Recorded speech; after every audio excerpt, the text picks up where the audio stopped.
The Secret of Shambhala by James Redfield, Chapter 9, The Energy of Evil.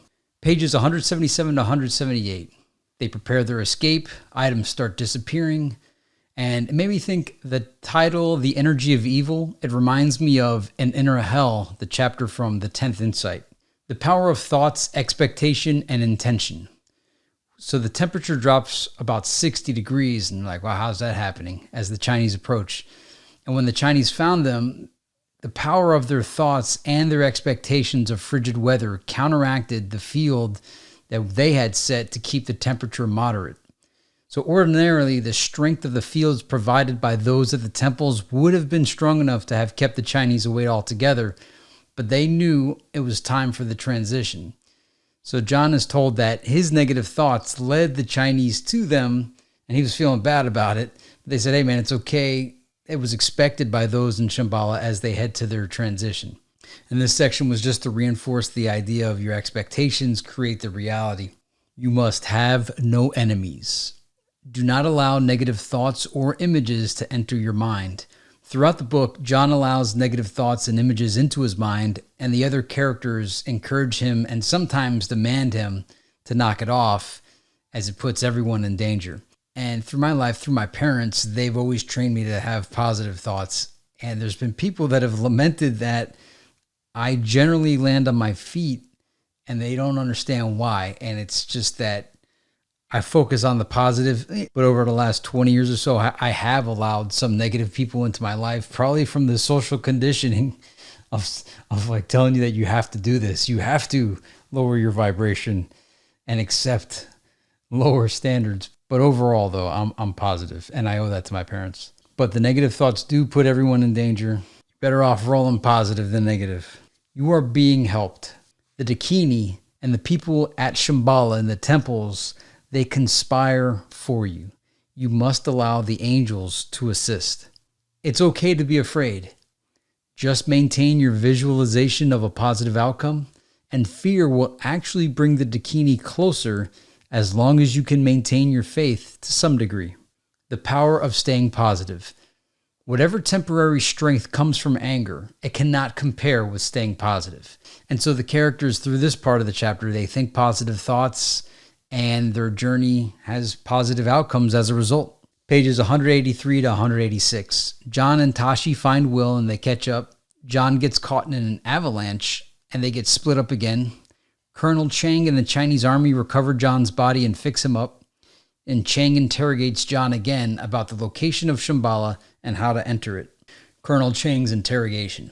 He mocks the legend of Shambhala by describing it as an ideal community made up of enlightened human beings that are far more advanced mentally than any other culture on this planet. These individuals of Shambhala somehow have a secret power for good that permeates all the rest of humanity and pushes them in that direction. But he sees it as misleading and dangerous for the people of Tibet. Don't you think if anything like that were real, we would have discovered it by now? God, spirit, it's all a childish dream. Take the Tibetan mythology about the Dakini, the idea that there are angel beings who can interact with us, help us. And so John wisely shifts the discussion to asking Chang what he believes. Chang believes in the power of the mind. We are most interested in the idea of psychic power, the greater range of brain waves and their effects on electronics and people at a distance. He is not interested in spiritualism. The powers of mind are a natural phenomenon that can be researched and discovered scientifically. And he pointed out that the U.S. government is also developing ways to control with implantable microchips into troops and unsuspecting troublemakers. He says, we now know that when people think, a specific pattern of brainwaves radiates outward. Every government is working on machines that can identify these brainwaves, especially angry or anti-government sentiment. Why governments are developing total control tech. John realizes that they are working on the same misuse of brainwave amplification that Ani had warned about in a previous chapter. The reason so-called democratic governments are working on the total control tech is because they are far more afraid of the people than the Chinese Communist government is. The Chinese citizens know the role of government is to govern. Now read that as rule. They know that certain liberties have to be limited. Chang laughs that democracies think there can be individual self-direction. If that was true in the past, in a highly technical world, well, where a suitcase weapon can destroy a city, it cannot work any longer. With that kind of freedom, humans will not survive. The direction, the values of society must be controlled and directed for the greater good. And then Chang said this line that boiled my blood. That's why this Shambhala legend is so dangerous. It is based on absolute self-direction. And this made me realize what drew me to the Celestine prophecy in the first place. I am all for, my whole life has been all about creating absolute self-direction and no control. But I would encounter so many people that desired control, and I thought it was so un-American for them to desire the total control of people. Some of them would say, if I don't have someone ruling over me, I self-destruct. And I'm like, well, because you can't control yourself, therefore I should be forced into enslavement? And this has been my whole life, is this trying to escape the general population that desires to be ruled. All I want is the freedom. I am self-governing. I am good for goodness sake. But I understand that others aren't. I want there to be a test where those that want to be ruled can be ruled, and those that want to be free can be free. And it made me realize the absolute biggest thrill that I would get through my life is freeing people's minds. The thrill I would get almost felt like it was wrong, like it was devilish, like I was doing evil by freeing people. To the point where I would even think about the Garden of Eden with the snake and the tree of knowledge. And I used to think, yeah, the tree of knowledge, who wouldn't want to eat from that? Teachers and parents used to say, Jonathan, please don't fill their minds with these things. They can't handle it. And I've often wondered if corrupting people's minds is freeing their minds from the control system that their controllers put them under. Don't people deserve to choose whether they want to be free or not? The thing is, they would really have to segregate us, because anytime I find enslaved minds, I do my best to introduce thoughts into their minds outside of the control mechanisms. Again, I don't know if I'm bad for doing this, but I do gain a severe pleasure from doing it. And I'm really not apologetic about it. I like it, even if it is wrong, because I don't believe it is wrong. John tries to change Chang's mind. What you don't see is that humans can find an inner motivation to create good in the world. Chang says, surely you don't believe that. Nothing in history would suggest that people are anything other than selfish and greedy. John says, if you had your own spirituality, you would see the good. Chang says, no, spirituality is the problem. As long as there is religion, there cannot be unity among people. Don't you understand? Each religious institution is like an inflexible roadblock on the path of progress. Each wars with the other. And here are Chang's views of the major religions. The Christians spend all their time and money wanting to convert everyone into their doctrine of judgmentalness. The Jews want to remain isolated in a dream of chosenness. The Muslims think it's about camaraderie and collective power and holy hatred. And Eastern religions, they disregard the real world for a fanciful inner life no one could understand. With all this chaos of metaphysics, no one can focus on progress, on easing the burden of the poor, on seeing that every Tibetan child is educated. But see, this is what the communists do. They say that they're doing it for the people, but really they will keep the people permanently dependent, because independent people cannot be controlled. Chang reveals his surveillance. Ever since Wilson James visited you in America, we've monitored your movements and the movements of the Dutch group. We've known all about you. We operate more freely in America than you think. Your NSA can monitor the internet. Do you think we cannot? You and this sect will not elude me. How do you think we could follow you in this weather? It was by power of mind, my mind. It came to me where you would be. Even after we were lost in this wilderness, I knew. I could feel your presence. At first, it was your friend Yin whom I could follow. Now it's been you. I don't even need to use my instincts to locate you anymore. I have your brainwave scan. In a matter of minutes, our technicians will have mounted our new surveillance equipment. Then we'll be able to locate anyone we have scanned. And John remembers being scanned by the encephalograph. The Chinese total control state is the future. John screams at Cheng, "You're mad!" And Cheng says, "That's right. To you, I'm crazy, but I'm the future." He was towering over me now, his face red, virtually exploding with anger. Such stupid innocence. You're going to tell me everything. You understand? Everything. And I saw that line not so much as John telling Cheng anything, but us telling the Chinese surveillance control state everything via social media and total surveillance. Just as John was going to yell back at him, a voice says, "Don't! It weakens you." So John gets reunited with Yin, and Yin reminds John that he was having enemies and negative thoughts. Yin reminds John of every time in the book that he blew it by having negative thoughts, lecturing on negative thoughts. Every negative assumption or expectation that we make about another human being is a prayer that goes out and acts to create that reality in that person. Our minds connect. Our thoughts and expectations go out and influence others to think the same way that we do. That's what you have been doing with the Colonel. You have been expecting him to be evil. I was just seeing him the way that he is. Really? What part of him? His ego or his higher soul self? When I was running from him, he was able to follow me. He said he could do it with his mind and intuition. Were you thinking of him? Expecting him to follow you? Examples of when John allowed his negative thoughts to mess up situations. The Dutch couple in the van. John was having a fear expectation that they were perhaps going to do him harm. They felt that expectation on his part and probably began to feel that if they stopped, they would be doing something wrong, so they left. Subconsciously expecting Cheng to follow, and it was creating the thoughts in Cheng's mind of where he was. It came to him because John was expecting, in essence, praying for him to find him.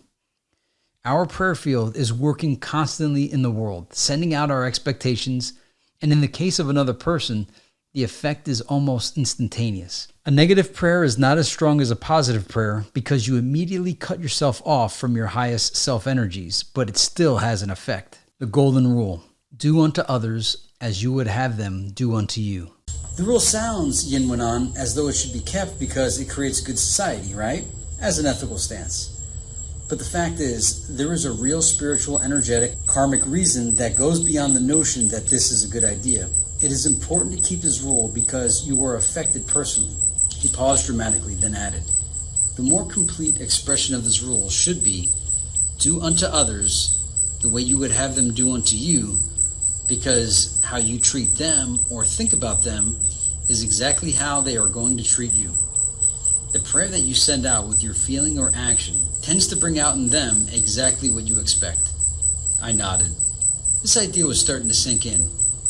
In the case of the Colonel, when you conclude he is evil, your prayer energy goes out and enters his energy and adds to his tendencies. And so he begins to act the way you expect him to act, in an angry, ruthless manner. Because he isn't connected with a deeper divine energy, his ego energy is weak and malleable. He takes on the role you expect of him. Think back to how things generally operate in human culture. This effect is everywhere. Remember that we humans share attitudes and moods. It's all very contagious. When we look out at others and make judgments, thinking that they are fat or thin or underachieved or ugly or poorly dressed, we actually send our energy out at these people, and they often begin to think bad thoughts about themselves. We are engaging in what could only be called the energy of evil. It is the contagion of negative prayer. But what are we supposed to do? I protested. Don't we have to see things as they are? Of course we have to see things the way they are. But after that, we must immediately shift our expectations from what is to what could be. In the case of the Colonel, you should have realized that even though he was acting evilly, cut off from anything spiritual, his higher self was capable of seeing the light in an instant.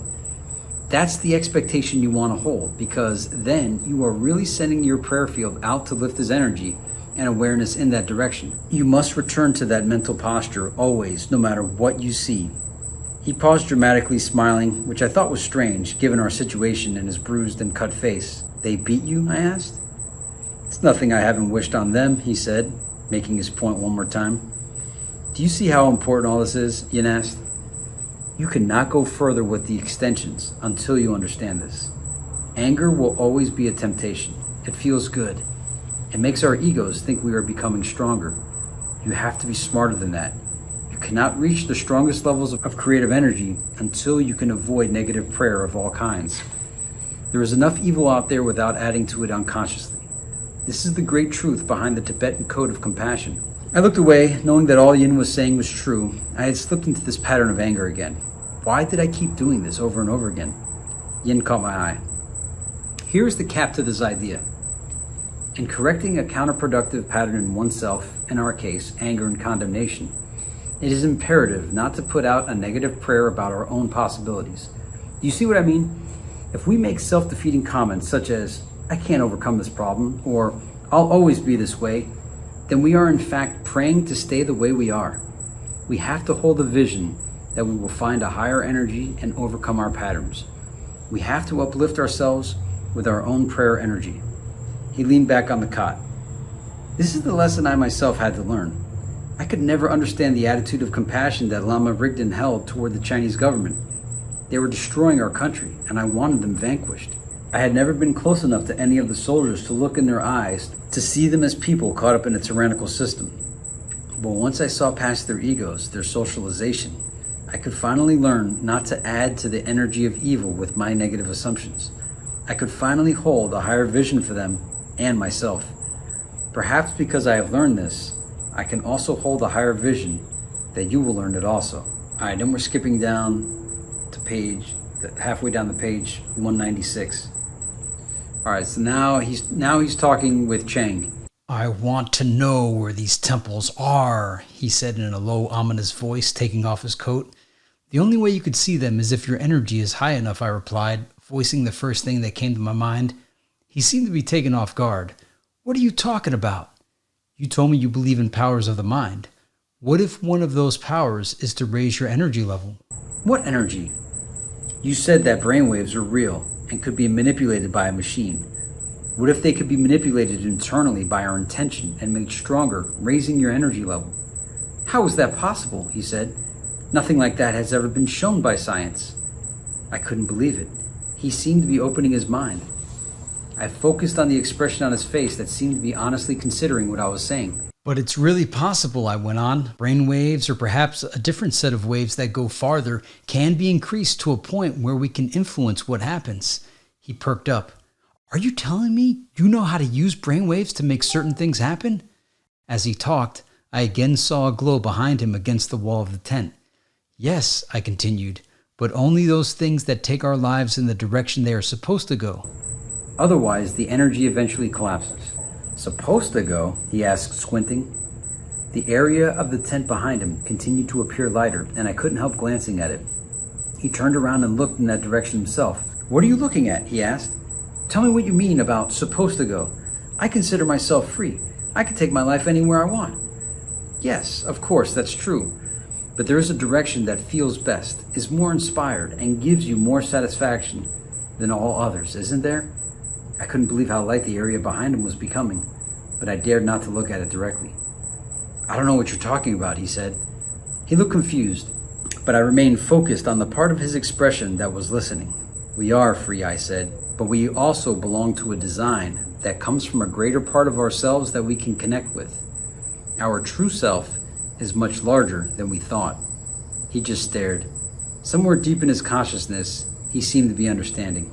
And then the way the chapter concludes is the Dakini creates a diversion for John to escape, and he does. Thanks for watching. That concludes The Secret of Shambhala, Chapter 9, The Energy of Evil.